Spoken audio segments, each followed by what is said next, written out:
আসসালামু আলাইকুম। আমি তাইকোয়ান্ডো কোচ মমিত হাসান রাইট। আজকে আমরা আলোচনা করব একটি গুরুত্বপূর্ণ বিষয় নিয়ে। অনুশীলনের সময় সঠিক পরিমাণ পানি পান করা, অর্থাৎ হাইড্রেশন। আপনি যত ভালো ট্রেনিংই করেন না কেন, যদি শরীর পানি শূন্য হয় তাহলে পারফরমেন্স যেমন কমে তেমনি ক্ষতিও হয় অনেকের। তাহলে চলুন জেনে নিই অনুশীলনের সময় কিভাবে পানি খাবেন, কখন খাবেন আর কতটুকু খাবেন। আমরা অনেকে জানি না হাইড্রেশন মানে কি। হাইড্রেশন মানে হলো শরীরের কোষগুলোতে পর্যাপ্ত পরিমাণ পানি থাকা। ঘাম, প্রস্রাব, শ্বাস প্রশ্বাসের মাধ্যমে আমরা সারাদিন অনেক পানি হারাই, আর অনুশীলনের সময় সেটা হয় আরো বেশি। তাই সময় মতো পানি না পান করলে শরীর পানি শূন্য হয়ে পড়ে, যাকে বলে ডিহাইড্রেশন। এই ডিহাইড্রেশন রোধ করতে আমাদের সারাদিনে বেশি বেশি পানি পান করতে হবে। এছাড়াও ট্রেনিং এর সময় ট্রেনিং বিরতিতে অল্প অল্প করে পানি পান করতে হবে, কারণ ঘাম বেশি হলে শরীরের ইলেকট্রোলাইট কমে যায়, মাথা ঝিমঝিম করে, মাথা ঘুরতে পারে, শক্তি দ্রুত ফুরিয়ে যায়, পেশিতে টান পড়ে, যাকে বলা হয় মাসেল ক্রাম্প। এছাড়াও দীর্ঘমেয়াদে কিডনির সমস্যা বা হিট স্ট্রোকের মতো সমস্যাও হতে পারে। এই সমস্যাগুলো শুধু বড়দের না, ছোটদেরও হতে পারে যদি সঠিকভাবে পানি না খাওয়া হয়।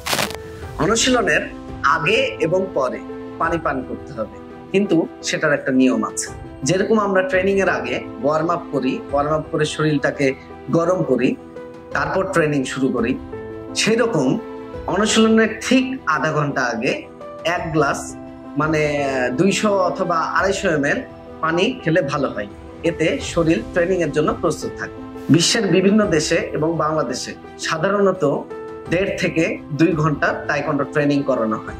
এই 1.5 থেকে 2 ঘন্টা কিন্তু টানা ট্রেনিং করানো হয় না, মাঝে মধ্যে বিরতি দেওয়া হয় 5 মিনিট, কোনো সময় 2 মিনিট, কোনো সময় 3 মিনিট। এই সময় প্রতিটা অ্যাথলেট অথবা খেলোয়াড়দের যখনই বিরতি দেওয়া হবে তখনই 2 থেকে 3 চুমুক পানি খেয়ে নেওয়া উচিত। এতে করে শরীর ডিহাইড্রেট হয় না। পুরো বোতল একসাথে নয়, বরং ধীরে ধীরে পানি পান করলে ভালো হয়। অনুশীলন শেষে 30 মিনিটের মধ্যে পর্যাপ্ত পানি খেতে হবে। শরীরের ঘামের ঘাটতি পূরণ করতে হবে। চাইলে হালকা লবণ পানি অথবা ওটস লাইন অথবা ফলের জুস খেতে পারেন।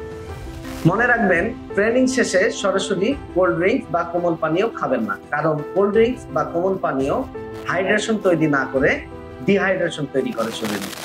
শুধু ট্রেনিং করলেই হবে না, শরীরকে ভালো রাখার পেছনে পানি খুব গুরুত্বপূর্ণ বিষয়।